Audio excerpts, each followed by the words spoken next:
Pravidlá sú jednoduché. Hráš dostatočne dlho a nakoniec vyhráš. Každý hod ma predsa približuje. Každý hod je nový začiatok.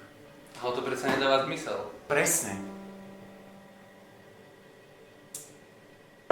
A predsa je to pravda. Tak blízko. Blízko? Veď je to len číslo. Musí predsa existovať dôvod, prečo sa snažiť. Musí? Alebo len potrebuješ, aby existoval? Celý život som veril, že ak budem robiť správne rozhodnutia, dostanem správny výsledok. A dostal si k správnemu výsledku? Nie vždy. A niekedy môžeš spraviť všetko správne a predsa prehráš. Ale to nie je fér. Máš pravdu.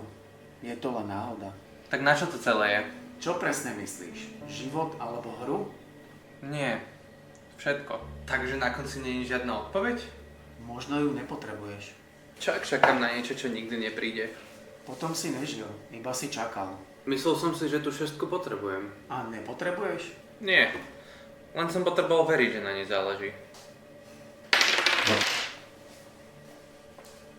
Nepozrieš sa, čo padlo? Nie. Prečo?